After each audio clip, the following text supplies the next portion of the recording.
स्वामी समर्थ मंडळी, बरे आहेत का तुम्ही? आज खूप जास्त थंडी होती म्हणून हुडी घातलो आणि मी म्हणलं आज करावं, म्हणलं एकदम मस्त चहा बनवा, म्हणलं दूध वगैरे टपवायला ठेवला आणि चहामध्ये साखरपत्ती टाकून उकळोस तर थांबलोय. चहा उकळल्याच्या नंतर फ्रीजमध्ये बघायला गेलो काय आहे काही नाही खाण्यासाठी. चहासोबत दिसलं मला मोनॅकोचं पॅकेट घेऊन मी बसलो चहा प्यायला. चहा केल्याच्या नंतर मी म्हणलं आता खूप जोरात भूक लागली, काहीतरी नाश्त्याला बनवा आणि मला बाहेर पण जायचं होतं म्हणून नाश्ता केला, एकदम पोहा केला बिना कांद्याचा. मग दुपारी बाहेरून आल्याच्या नंतर घरी चालला होता स्वयंपाक. मी म्हणलं काय बनवायलेत? माझी बहीण म्हणते की वरण भात पोळी मस्त बनवली, म्हणली खाय म्हणली.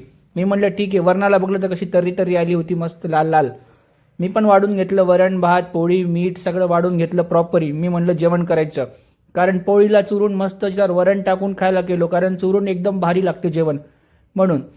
नंतर पुन्हा आलो 4 वाजता. आईला म्हणलं काय केले? आई म्हणले एकदम सोले भाजून केलेत, म्हणले मीठ वगैरे टाकून खाशीन का? मी म्हणलं हो.